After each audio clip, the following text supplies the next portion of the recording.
Hello everyone, welcome to the YouTube channel of Taksha Institute. This is the 9th lecture of some basic concepts of chemistry. In this lecture, we are going to deal with vapor density. तो start करते हैं आज का topic. सबसे पहले अगर मैं बात करता हूँ डेंसिटी की, तो डेंसिटी दो टाइप्स की होती है. Number one is absolute density,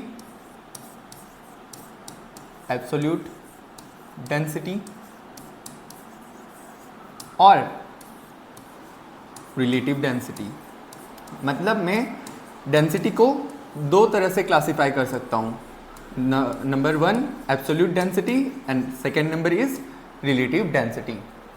अगर मैं बात करता हूँ एब्सोल्यूट डेंसिटी की, और एब्सोल्यूट डेंसिटी में अगर मैं बात करता हूँ सॉलिड्स और लिक्विड्स की, तो मैं अगर सॉलिड और लिक्विड के एब्सोल्यूट डेंसिटी की बात करता हूँ तो मैं इसे कैसे कैलकुलेट कर सकता हूँ? By using the formula mass by volume. ये हमने अपने लोअर क्लास में पढ़ा है कि हम लोग सॉलिड या लिक्विड की एब्सोल्यूट डेंसिटी कैसे फाइंड आउट कर सकते हैं? Bye using this formula. Okay. अब अगर मैं बात करूं गैस की, तो गैस की एब्सोल्यूट डेंसिटी भी मैं इस फॉर्मूला को यूज करके फाइंड आउट कर सकता हूं. मतलब मैं गैस के लिए भी ये फॉर्मूला यूज कर सकता हूं, density equals to mass by volume. लेकिन इसकी एब्सोल्यूट डेंसिटी कैलकुलेट करने का और एक तरीका होता है. चलिए देखते हैं उसे भी. तो मैंने गैस के लिए एक इक्वेशन पढ़ रखी है जिसका नाम है आइडियल गैस इक्वेशन. और आइडियल गैस इक्वेशन क्या होता है? PV इक्वल्स टू nRT, जहाँ पे P किसको रिप्रेजेंट करता है? P represents the pressure of gas, V is the volume, N represents the number of moles, R universal gas constant को रिप्रेजेंट करता है, और T टेम्परेचर को रिप्रेजेंट करता है. अगर मैं लिखूं PV, मैं मोल्स को क्या लिख सकता हूं? Mass by molar mass, mass by molar mass, और RT एज इट इज रह जाएगा. अब मुझे पता है कि मोलर मास और मोलिकुलर वेट की जो न्यूमेरिकल वैल्यू होती है वो क्या होती है? सेम होती है, बस यूनिट्स क्या होता है? डिफरेंट होता है. फॉर एग्जाम्पल अगर मैं बात करूं अमोनिया की, तो बच्चों मेरे को बताओ कि अमोनिया का मोलर मास कितना होगा? अमोनिया का मोलर मास हो जाएगा 17 ग्राम पर मोल. वैसे ही अगर मैं बात करता हूं अमोनिया की मोलिकुलर वेट की, तो ये कितना हो जाएगा बच्चों? It will be 17 AMU. तो हमने क्या देखा कि ये जो मोलर मास होता है और मोलिकुलर वेट होता है, इसकी यूनिट्स क्या होती है? Different, but numerical value same होती है. तो कई बार क्या करते हैं, कई बार इस मोलर मास को हम लोग मोलिकुलर वेट से रिप्रेजेंट करते हैं. और जब हम ऐसा करते हैं तो हमें समझना होगा हम किसके कंटेक्स्ट में बात कर रहे हैं. हम सिर्फ न्यूमेरिकल वैल्यू के पॉइंट ऑफ व्यू से बात कर रहे हैं. तो मैं यहाँ पे क्या लिख सकता हूँ? मैं यहाँ पे लिख सकता हूँ PV equals to mass by molecular weight, जिसे मैं रिप्रेजेंट कर देता हूँ कैपिटल M से, इंटू RT. अब अगर मैं क्या करूं, मैं अगर इस वॉल्यूम को और इस मोलिकुलर वेट को इंटरचेंज कर दूं तो मुझे क्या मिलेगा? PM equals to mass by volume into RT. और बच्चों ये मास बाय वॉल्यूम क्या होता है? ये मास बाय वॉल्यूम ही डेंसिटी कहलाता है. तो PM इक्वल्स टू DRT. तो इससे मुझे क्या मिल जाएगा? गैस की density, that is D equals to PM by RT. क्या? D equals to PM by RT. तो मैं गैस की डेंसिटी कैसे कैलकुलेट कर सकता हूं? By using this formula, that is D equals to PM by RT. ठीक है. मैं इससे भी कैलकुलेट कर सकता हूं और इससे भी कैलकुलेट कर सकता हूं. तो ये इक्वेशन जो है ये हमें बाद में बहुत काम आने वाली है, इसलिए इसको नोट डाउन कर लेना. ठीक है. अब मैं बात करता हूं रिलेटिव डेंसिटी की. तो जब भी मैं बात करता हूं वर्ड रिलेटिव की, तो मैंने आप लोग को पहले भी समझाया हुआ है कि जब भी हम लोग किसी एक पर्टिकुलर चीज़ को डिफाइन करते हैं किसी दूसरे के रिस्पेक्ट में, किसी रेफरेंस के रेस्पेक्ट में, तो हम लोग कौन सा टर्म यूज करते हैं, हम रिलेटिव टर्म यूज करते हैं। फॉर एग्जांपल हमने रिलेटिव एटॉमिक मास पढ़ा था, वहां पे हमने क्या किया था, किसी भी एलिमेंट के एक एटम के मास को डिफाइन किया था with respect to our standard, और हमारा स्टैंडर्ड क्या था 1/12 into mass of one atom of carbon 12। वैसे ही आज मैं बात करूंगा रिलेटिव डेंसिटी की। तो जब भी मैं बात करता हूं रिलेटिव डेंसिटी की, इसका मतलब क्या होता है कि इसको मैं रिलेटिव डेंसिटी का मतलब हम लोग किसी भी सब्सटेंस की डेंसिटी को डिफाइन करेंगे with respect to density of any reference, okay, with density of any reference substance, ठीक है। तो अब ये रिलेटिव डेंसिटी जो होती है इसको मैं फर्दर दो कैटेगरीज में क्लासिफाई कर सकता हूँ। First one is specific gravity, और दूसरा जो होता है दैट इज वेपर डेंसिटी।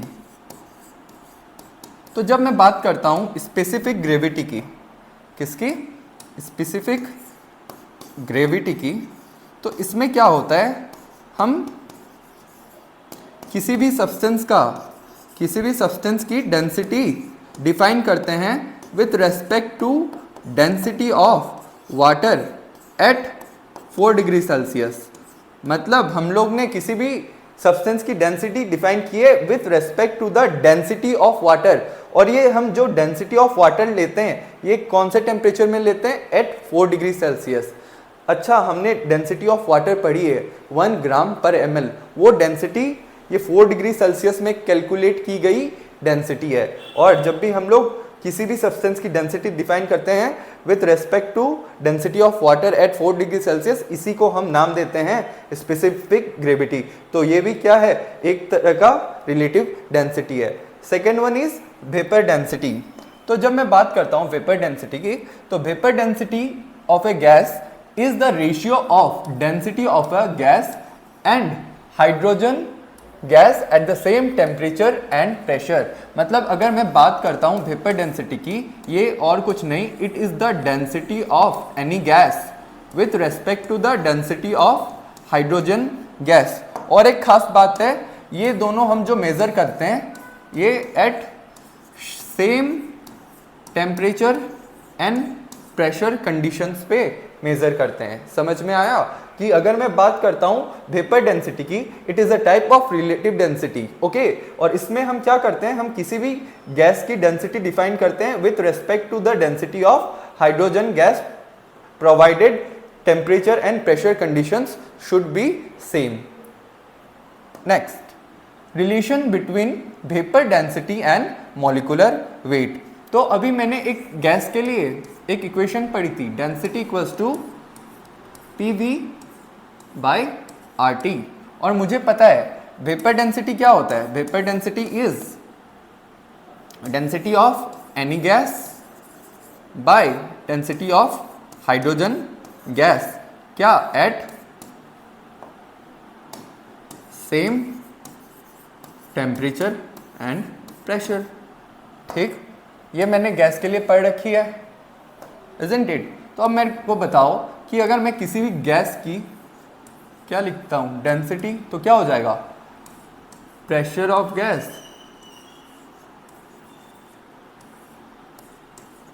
और अगर मैं बात करता हूं हाइड्रोजन गैस की, तो ये क्या हो जाएगा, PV, ये H2 का वॉल्यूम हो जाएगा, और RT।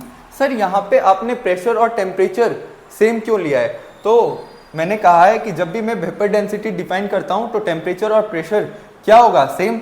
अब मैं अगर डेंसिटी ऑफ गैस को डेंसिटी ऑफ हाइड्रोजन से डिवाइड कर देता हूं तो क्या आ जाएगा मेरे पास, ये आ जाएगा, सॉरी ये मैंने एक मिस्टेक किया, ये क्या होगा, एक ये M था, ठीक है, और यहाँ पे भी ये क्या था, M, ये PM, ठीक है। तो क्या आ जाएगा मेरे पास, molecular weight of gas by molecular weight of hydrogen gas, ये किसके बराबर, वेपर डेंसिटी। और क्या मुझे मॉलिक्यूलर वेट ऑफ हाइड्रोजन पता है? हाँ सर, मुझे मॉलिक्यूलर वेट ऑफ हाइड्रोजन पता है। और मॉलिक्यूलर वेट ऑफ हाइड्रोजन कितना होता है? मॉलिक्यूलर वेट ऑफ हाइड्रोजन होता है 2 ग्राम, सॉरी 2 AMU, ठीक है। तो वेपर डेंसिटी को मैं, तो इसको मैं क्या लिख सकता हूँ? इसको मैं लिख सकता हूँ molecular weight of any gas किसके बराबर हो जाएगा? 2 इंटू वेपर डेंसिटी। बहुत ही इंपॉर्टेंट फॉर्मूला है, अगर क्वेश्चन आया तो यहीं से आएगा। क्या? Molecular weight equals to twice into vapour density. फिर से मैं एक बार आपको समझा देता हूँ। मुझे पता है किसी भी गैस की डेंसिटी को मैं कैसे रिप्रेजेंट कर सकता हूँ? PM/RT, जहाँ पे ये M किसको रिप्रेजेंट करता है? मॉलिक्यूलर वेट को रिप्रेजेंट करता है। अब डेंसिटी ऑफ एनी गैस को मैं क्या लिख सकता हूँ? P into molecular weight of gas by RT। वैसे ही H2 के लिए मैं क्या लिख सकता हूँ? P into molecular weight of hydrogen R into T। मुझे वेपर डेंसिटी कैलकुलेट करनी है, तो ये प्रेशर और ये टेम्परेचर क्या होना चाहिए? सेम होना चाहिए। तो जब मैं इसको डिवाइड करता हूँ, इसको इससे डिवाइड करता हूँ, तो मुझे क्या मिलेगा?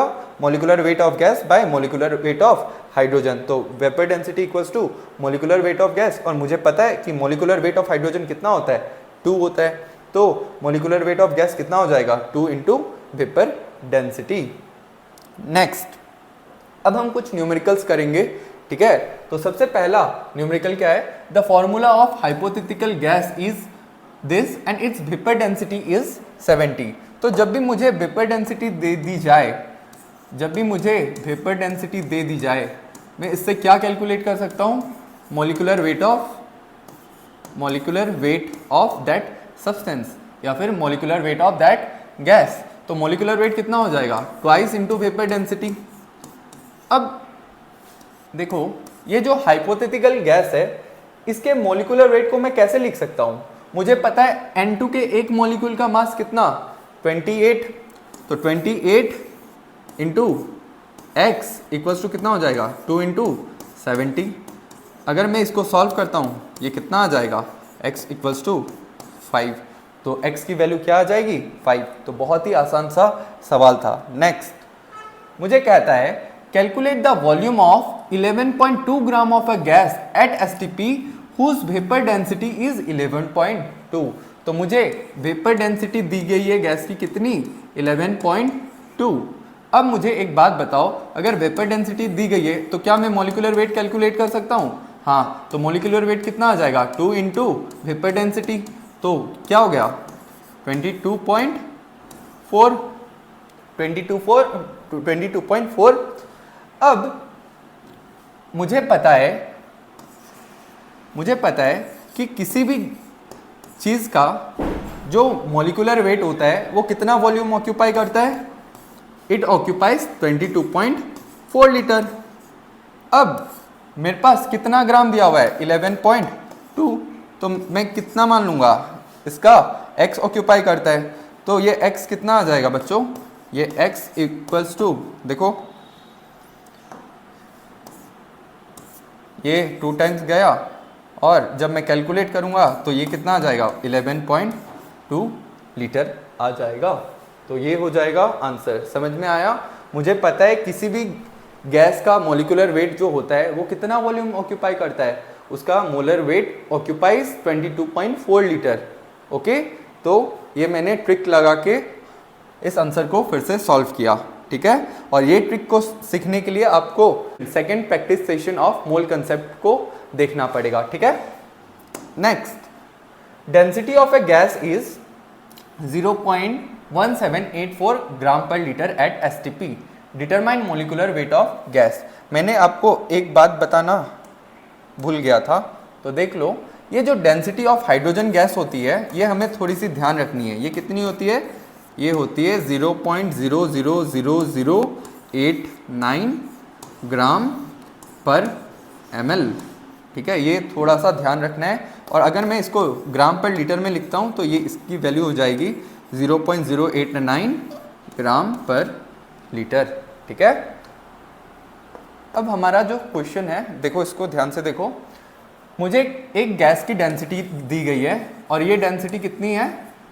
0.1784 ग्राम पर लीटर। यूनिट्स पे ध्यान दो, ग्राम पर लीटर में दी गई है। मुझे मोलिकुलर वेट डिटरमाइन करना है, तो मुझे पता है वेपर डेंसिटी का फॉर्मूला क्या होता है, density of gas by density of hydrogen gas at same temperature and pressure. तो ये कितना दिया गया है 0.1784। और मुझे हाइड्रोजन गैस की डेंसिटी पता है क्या, हाँ पता है, लेकिन मुझे डेंसिटी ऑफ हाइड्रोजन गैस कौन से यूनिट्स में पुट करना है, ग्राम पर लीटर। तो यहाँ पे ये कितना हो जाएगा 0.089। तो ये किसके बराबर आ जाएगा, ये 2 के बराबर आ जाएगा। तो ये तो आ गई वेपर डेंसिटी। अब मैं बात करता हूँ मोलिकुलर वेट या मोलर वेट की। तो ये कितना आ जाएगा, ट्वाइस इंटू वेपर डेंसिटी, तो 2 इंटू 2, तो ये कितना हो जाएगा 4 ग्राम पर मोल। ठीक है, ठीक है। Next, 23 gram of a gas occupies 5.6 litre. 23 gram of a gas occupies 5.6 litre of volume at STP. The gas is, ठीक है, मुझे दिया गया है कि 5.6 लीटर ऑक्यूपाई करता है किसी भी गैस का 23 ग्राम। ठीक है, अब मुझे निकालना है कि गैस कौन सी है। ठीक है, तो मुझे ये पता है, तो क्या मैं ये निकाल सकता हूँ कि 22.4 लीटर पे ये गैस कितना मास ऑक्यूपाई करेगी। मैं मान लेता हूँ x मास ऑक्यूपाई करेगी। मुझे ये तो दिया हुआ है, मैंने क्या मान लिया कि 22.4 लीटर में कितना मास ऑक्यूपाई करती है ये गैस, x मास ऑक्यूपाई करती है। तो यहाँ से क्या मैं x की वैल्यू कैलकुलेट कर सकता हूँ, बिल्कुल। तो ये कितना हो जाएगा, x इक्वल्स टू 92 हो जाएगा। मतलब मैं कह सकता हूँ कि हमारा जो गैस है उसका मोलिकुलर वेट कितना है, इट इज 92 ग्राम पर मोल। अब चेक कर लो कि इन चारों गैस में से कौन से गैस का मास 92 ग्राम है।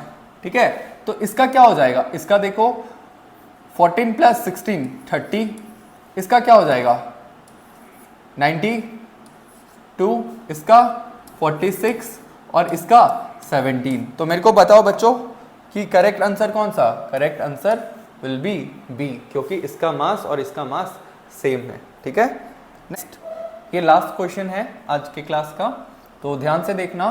The vapour density of a mixture of NO2 and N2O4 is 38.3 at 27 degree Celsius.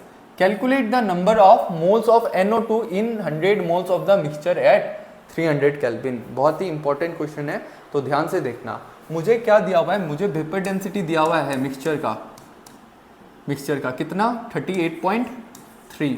तो क्या मैं मोलिकुलर वेट कैलकुलेट कर सकता हूँ मिक्सचर की, बिल्कुल। कितना हो जाएगा 2 इंटू 38.3, और ये किसके बराबर आ जाएगा, कैलकुलेट करो, 3 2 6, 76.6।